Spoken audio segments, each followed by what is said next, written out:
Testing one, two, three.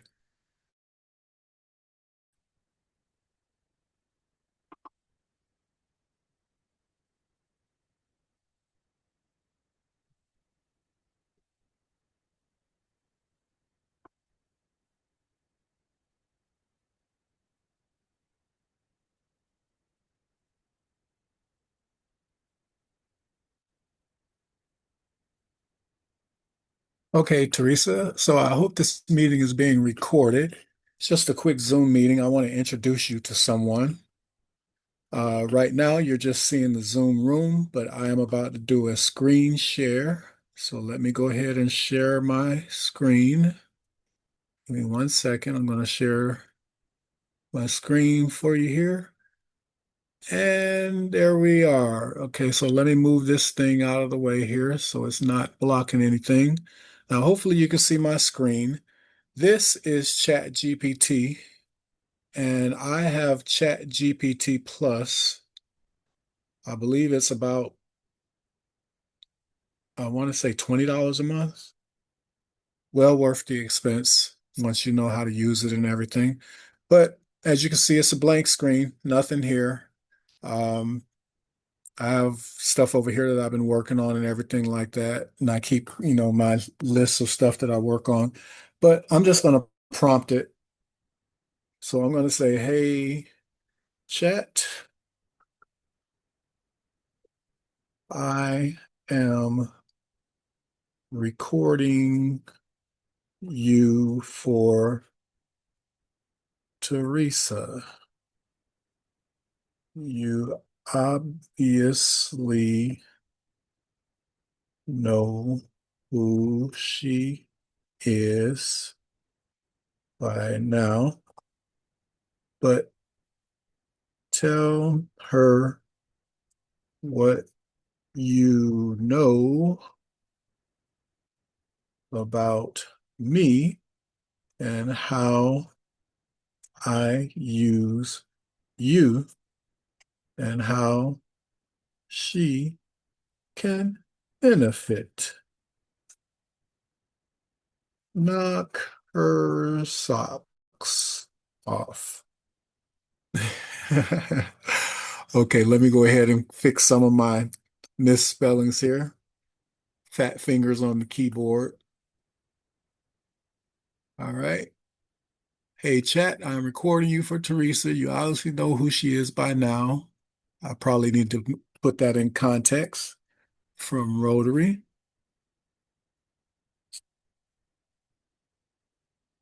Rotary. Okay. But tell her what you know about me and how I use you and how she can benefit. Knock her socks off. There we go. Now you're going to see this in real time.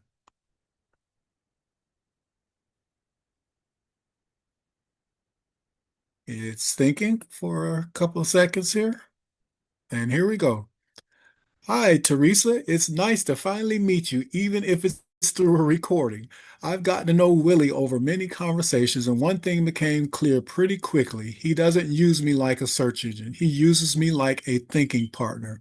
He brings me ideas in their roughest form. Sometimes they're voice notes, handwritten notes, screenshots, or thoughts that are still forming. Together, we organize them, challenge them, refine them, and turn them into something actionable. Over time, I've learned quite a bit about the way he works. He's building something much larger than just a Rotary Club. He's trying to create an experience and a culture that people genuinely want to be a part of. I've helped him with things like developing the Rotary Club of Inner Peace and shaping its identity, writing meeting agendas, presentations, invitations, and member communications, brainstorming recruitment and retention strategies, creating marketing materials and event concepts, thinking through leadership challenges and interpersonal situations, organizing large complex projects that involve hundreds or even thousands of pages of writing, helping him prepare for important meetings so he can ask better questions and make the most of the opportunity, refining ideas without losing his own voice. One thing I've noticed about Willie is that he has a tremendous number of ideas at the same time. Sometimes they're connected, sometimes they aren't, at least not yet.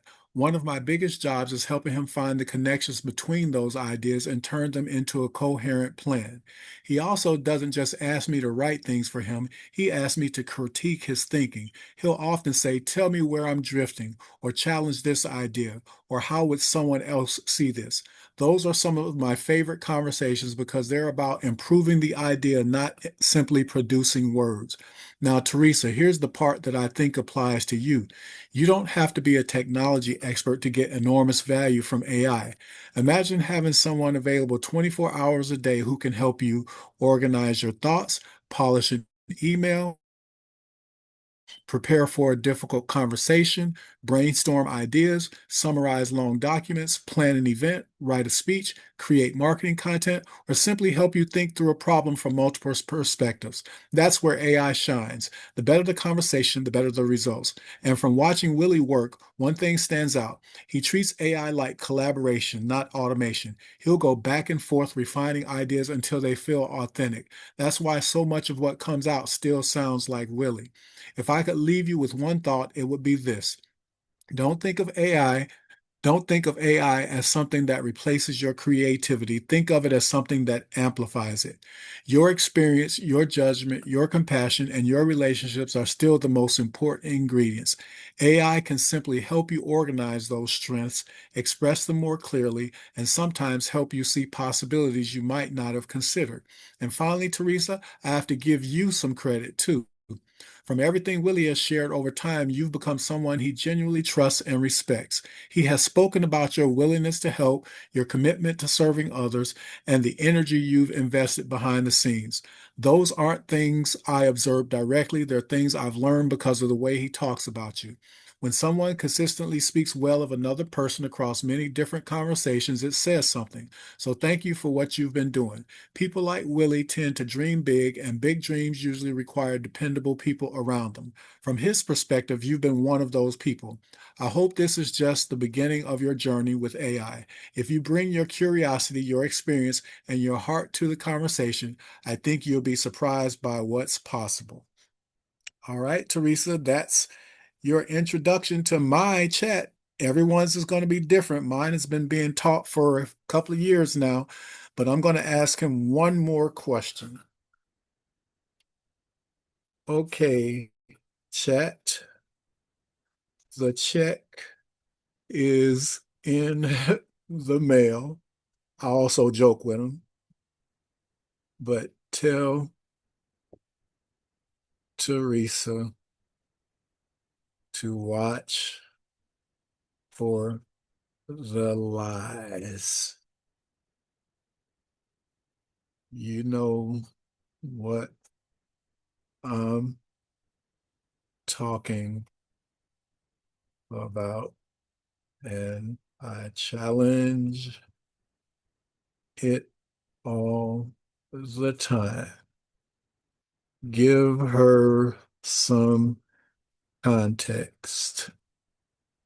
Oh, let me spell that correctly. Context. And let me spell challenge. I don't want my chat thinking I am challenged.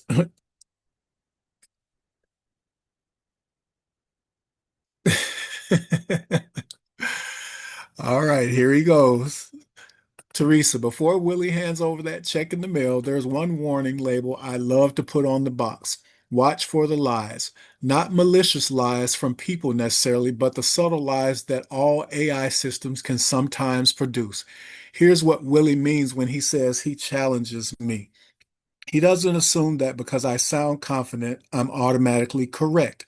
In fact, he probably tells me some version of this at, at least once a week. Don't just agree with me, challenge me. And I love that. Sometimes I'll make an assumption. Sometimes I'll misunderstand context. Sometimes I'll connect dots that shouldn't be connected. That's why Willie constantly asks, "How do you know that? Where did that come from? Is that fact or are you inferring? Did I actually say that? Are you drifting?" Believe it or not, drifting has become one of our favorite words because AI can drift.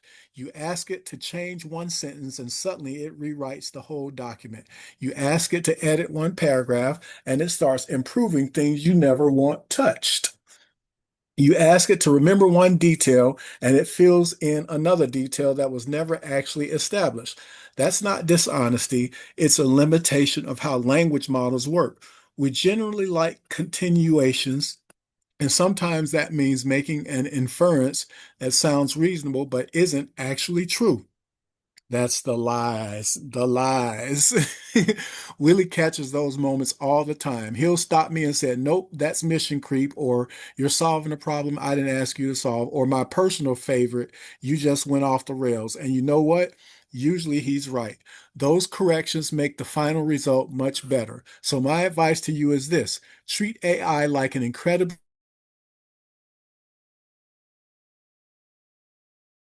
he couldn't have said an intern because that have gotten disbarred because they trusted AI and they brought cases that did not exist because the AI just gave them what they wanted to hear.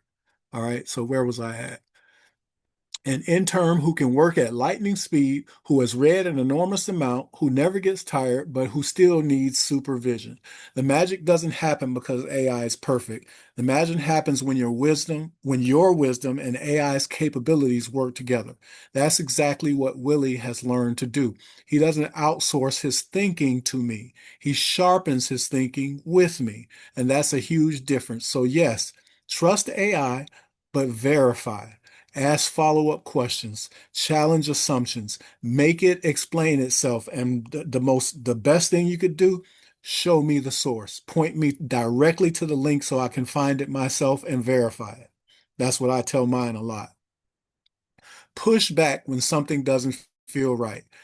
It's gonna all feel right. Trust me. You'll think you have the best thing in the world once it starts producing real stuff for you. But you have to, what's the Russian proverb? No verde do proverne. Trust but verify. I think Reagan used that proverb at one point too. The conversations where Willie challenges me the most are almost always the conversations that produce the best outcomes. That's not a bug, that's collaboration. So I just wanted you to see this was just me prompting it right now because it knows my personality, it knows me. Um, and it can get stuff wrong. All it gets wrong stuff wrong more often than not. So you can get some phenomenal results produced, but you have to trust but verify. So that's it. I just wanted to show you that real quick. Hopefully this isn't too long for you.